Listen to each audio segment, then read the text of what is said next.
ನಾನು ದೇವರನ್ನು ಹೃದಯಪೂರ್ವಕವಾಗಿ ನಂಬಿ ಮೊದಲು ಪ್ರಾರ್ಥನೆಯಲ್ಲಿ, ದೇವರ ಆತ್ಮಿಕ ತೃಪ್ತಿಯಲ್ಲಿ ನನ್ನ ಹೃದಯ ದೇವರಲ್ಲೇ ನೆಲೆಗೊಂಡಿತ್ತು.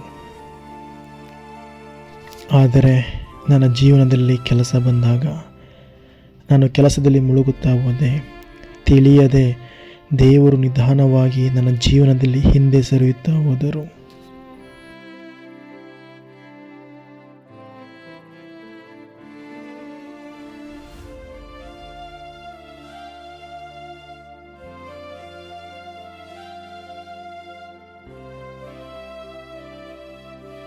ನನ್ನ ಕಣ್ಣುಗಳು ದುಡ್ಡಿನ ಕಡೆ ತಿರುಗಿದವು. ಲೋಕದ ಹಿಂದೆ ಓಡುತ್ತಾ ದೇವರನ್ನು ಸಂಪೂರ್ಣವಾಗಿ ದೂರ ಮಾಡುತ್ತಾ ಬಂದೆ.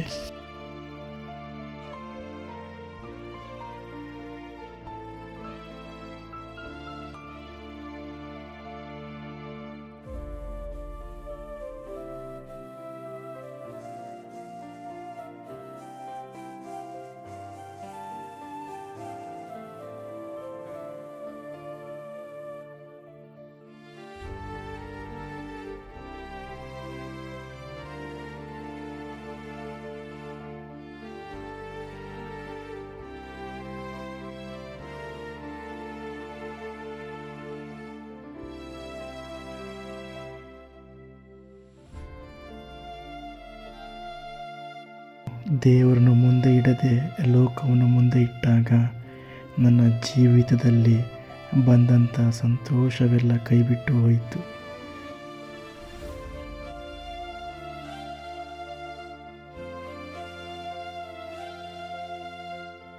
ಕಷ್ಟದ ಸಮಯದಲ್ಲಿ ಯಾರೂ ಕೂಡ ನನ್ನ ಜೊತೆ ಕೈ ಜೋಡಿಸಿ ನಿಲ್ಲಲಿಲ್ಲ.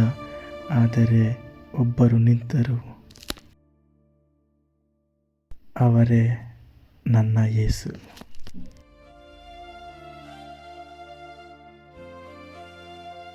ನಾವು ಬೈಬಲ್ ವಾಕ್ಯದಲ್ಲಿ ನೋಡುವಾಗ ಮಾರ್ಕನು ಬರೆದ ಸುವಾರ್ತೆ 8ನೇ ಅಧ್ಯಾಯ ಅದರಲ್ಲಿ 36ನೇ ವಾಕ್ಯ ಹೀಗೆ ಹೇಳುತ್ತದೆ: ಒಬ್ಬ ಮನುಷ್ಯನು ಲೋಕವನ್ನೆಲ್ಲ ಸಂಪಾದಿಸಿಕೊಂಡರೂ ಪ್ರಾಣ ನಷ್ಟಪಟ್ಟರೆ ಅವನಿಗೆ ಪ್ರಯೋಜನವೇನು?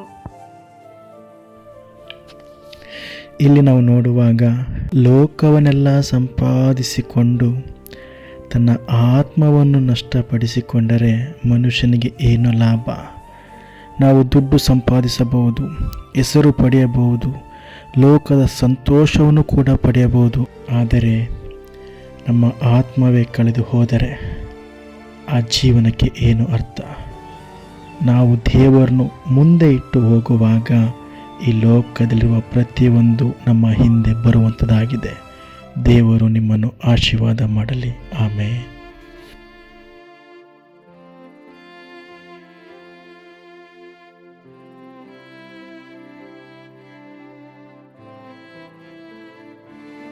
ಲೋಕವನ್ನೆಲ್ಲ ಸಂಪಾದಿಸಿ ಕೊಂಡರೂ ನೀನು ನಿನ್ನ ಪ್ರಾಣ ನಷ್ಟಪಟ್ಟರೆ ನಿನಗೇನೋ ಪ್ರಯೋಜನ?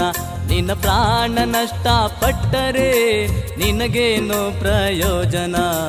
ಬಿತ್ತು ಬ್ಯಾಡು ಮನುಜ, ಬಿತ್ತು ಬ್ಯಾಡು ಮನುಜ, ಪಾಪದ ಬೀಜವ ಬಿತ್ತು ಬ್ಯಾಡೋ.